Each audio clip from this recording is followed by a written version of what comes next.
Hey guys, good morning to all of you. Welcome back to my channel. Subscribe नहीं किया है तो please subscribe कर लीजिए ताकि आपको आने वाले टाइम पे नोटिफिकेशन मिल सके। न्यूज़पेपर की पीडीएफ आपको टेलीग्राम चैनल पे फ्री में प्रोवाइड कराई जाती है। टेलीग्राम चैनल का नाम है टॉपिकल ई पेपर या इंडियन एक्सप्रेस और द हिंदू न्यूज़पेपर की पीडीएफ फ्री में प्रोवाइड कराई जाती है। आज है 9 जुलाई 2025 और हम देखेंगे द हिंदू का एडिटोरियल पेज नंबर 8।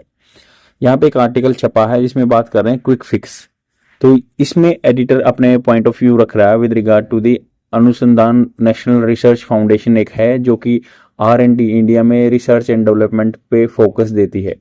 अब हमेशा से आदमियों की ये जो ग्रजेस रहते हैं, शिकायत रहती हैं कि with regard to the R&D India is investing very poor, minimal जो है 1.2%, 1 से 2% के बीच में रहता है, जबकि जो बहुत सारे डेवलपिंग कंट्री हैं वो 5 से 6% के बीच में देर जीडीपी वो इन्वेस्ट करते हैं R&D में।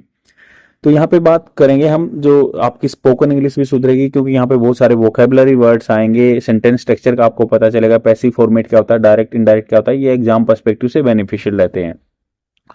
तो यहाँ पे बात हो रही है क्विक फिक्स के बारे में। क्विक फिक्स मतलब क्या है? जल्दी से कोई चीज का solution. Budgetary allowances alone will not solve India R&D problem. यहाँ इन्होंने कहा कि अलाउंस अलाउंस क्या होता है? गैप होता है, उसमें थोड़ा सा एक्स्ट्रा कुछ दे देना। तो इन्होंने कहा कि जो बजटरी मतलब रिलेटेड टू दी फाइनेंस, पैसा, वो अलाउंसेज अलोन मतलब लोनली, अकेला, विल नॉट सोल्व, ये सोल्व नहीं करेगा इंडिया की R&D प्रॉब्लम को। यूनियन कैबिनेट, यूनियन मतलब यहाँ पे सेंट्रल गवर्नमेंट के बारे में बात हो रही है। कैबिनेट मतलब होते हैं जो कैबिनेट मिनिस्टर होते हैं। Recently approved 1 lakh crore research and development and innovation. तो रिसर्च डेवलपमेंट एंड इनोवेशन खोज scheme that aims to incentivise होता है प्रोत्साहन देना the private sector to invest in basic research, जो कि बेसिक रिसर्च में पैसा लगाएंगे। प्राइवेट इन्वेस्टमेंट 1 लाख करोड़ रुपए के फंड के बारे में बात की गई है। The scheme will primarily consist of the special purpose fund.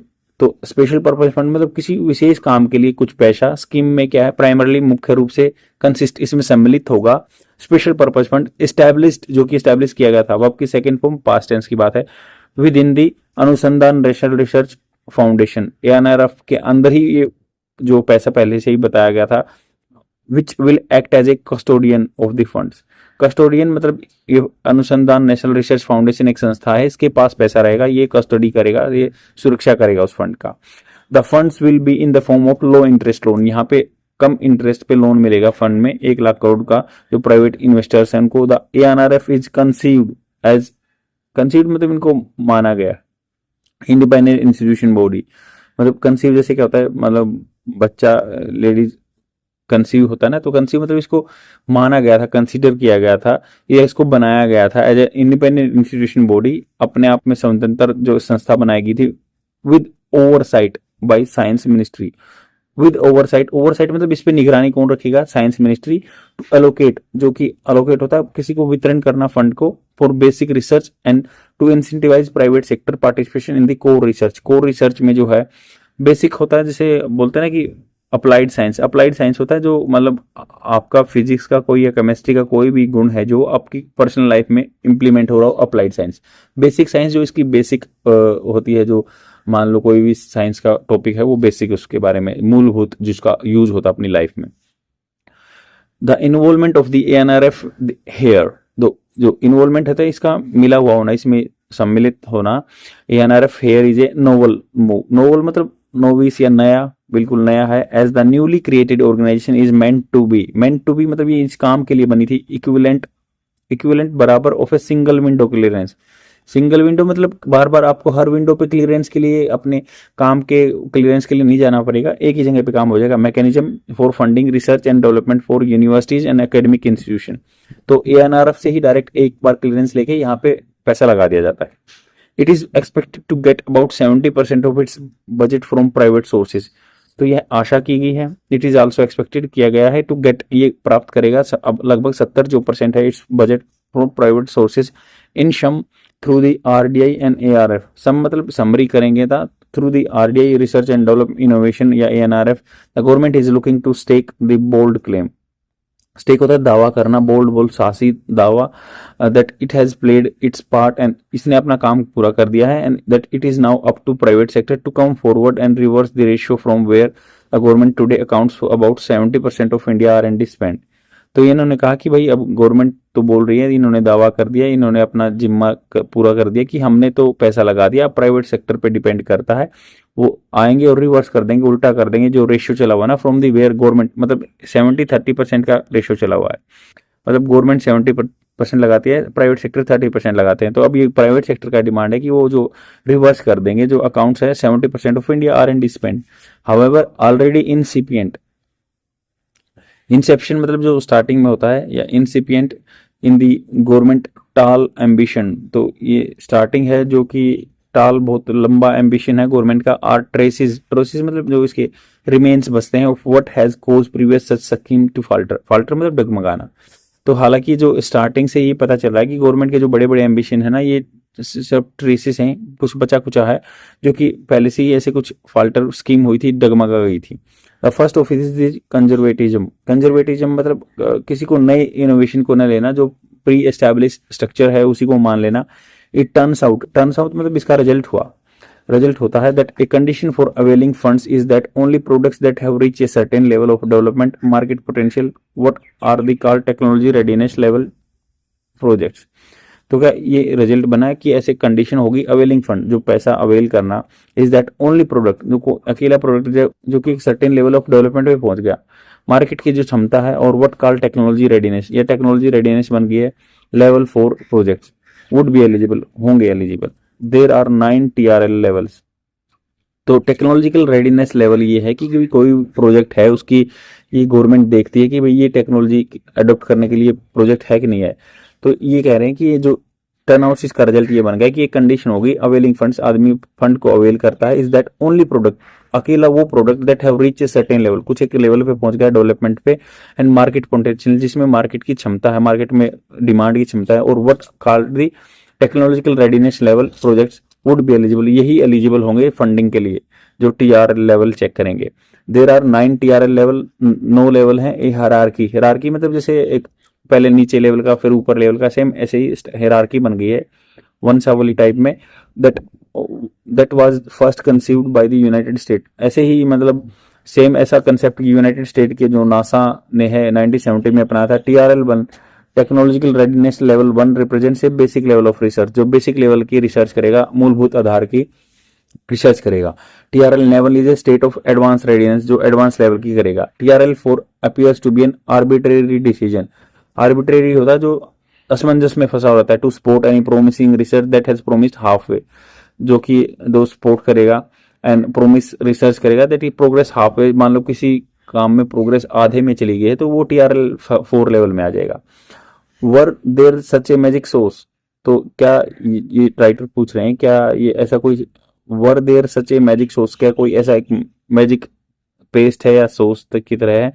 Venture capital industry, venture होता है जो मतलब इकट्ठे मिलके पैसा लगाते हैं, जो पूंजी की इंडस्ट्री है। प्रीमाइस, प्रीमाइस होता है आधारित होती है। फिकलनेस, फिकलनेस होता है जो चंचल मन होता है। और प्रिडिक्टिंग, प्रिडिक्टिंग अनुमान लगाना that next big thing would not exist. तो राइटर ये क्वेश्चन पूछ रहा है कि भाई were there such a magic source, कोई ऐसा मैजिक की दवा है क्या, वेंचर कैपिटल इंडस्ट्री है या प्रीमाइसिस जो कि डिपेंड रहते हैं fickleness of the predictable, predict करना, एंड नेक्स्ट बिग थिंग कौन सी आगे चीज जाएगी, वुड नॉट एग्जिस्ट, ये एग्जिस्ट नहीं होगा।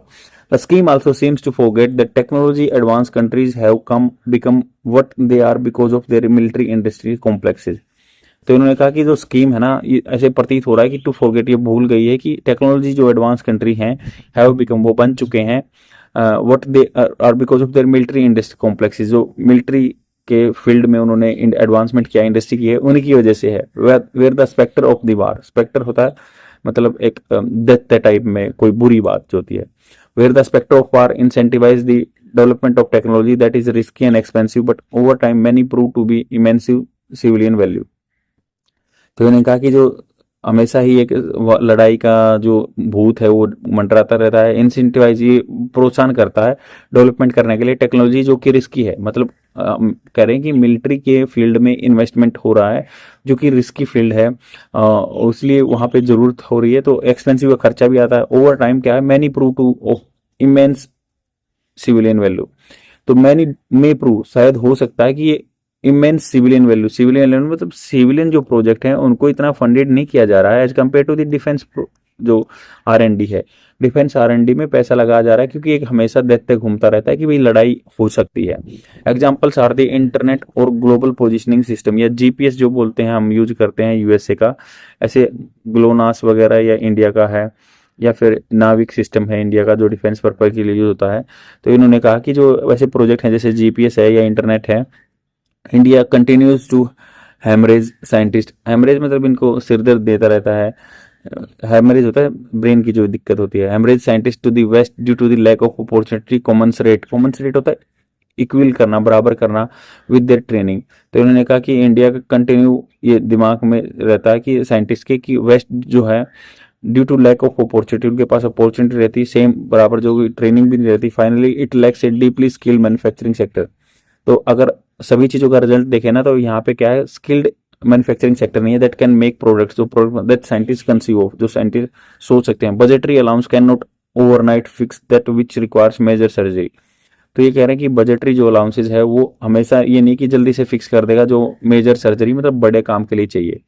तो यहाँ राइटर के पॉइंट ऑफ व्यू मैं जिस्ट बता देता हूँ। ये कह रहे हैं कि भाई जो R&D के लिए, रिसर्च एंड डेवलपमेंट इनिशिएटिव के लिए अनुसंधान नेशनल रिसर्च फाउंडेशन को पैसा दिया गया है 1 लाख करोड़। ये बोल रहे हैं कि जो गवर्नमेंट 70% इन्वेस्ट कर रही है R&D में, प्राइवेट सेक्टर 30% कर रहा है, तो 1 लाख करोड़ जो कम दामों पे लोन दिए जाएंगे ताकि ये आगे आए और इन्वेस्टमेंट बढ़ाएं, वो R&D इंडिया का बढ़े। बट इशू ये आ रहा है कि जो ज़्यादातर पैसा क्या है डिफेंस सेक्टर में लग रहा है, डिफेंस सेक्टर में, क्योंकि उसको हमेशा से देखते घूमता रहता है कि भाई लड़ाई होगी, उसमें R&D का पैसा लगाया जा रहा है। अब सिविलियन सेक्टर जैसे इंटरनेट है या GPS में ज़्यादा पैसा नहीं लगाया जा रहा, वहाँ पे एडवांसमेंट नहीं हो रहे हैं। सोल्यूशन यही है कि एक इन्होंने क्या किया, TRL एक सिस्टम क्या है, टेक्नोलॉजिकल रेडीनेस सिस्टम, जिसमें एक हायरार्किकल सिस्टम है कि TRL 1 का है, इसमें बेसिक साइंस इनोवेशन होगा, इसमें एडवांस होगा। तो वो सिस्टम थोड़ा सा गलत है, अपग्रेड करना चाहिए हमें, क्या है। और ये जो डिफेंस सेक्टर से हटके सिविलियन पर्पस के लिए भी पैसा लगाना चाहिए, तभी आगे हमारा देश का जो है R&D आगे बढ़ पाएगा। तो आज के लिए इतना ही, बने रहिए चैनल पे, आपको ऐसा कंटेंट मिलता रहेगा। ये आपके मेंस आंसर राइटिंग कंटेंट के लिए भी बहुत ही बेनिफिशियल रहेगा। Thank you very much. Like and comment कीजिए, सिर्फ 1 सेकेंड लगता है और इससे मेरी हेल्प हो सकती है। Thank you very much, bye.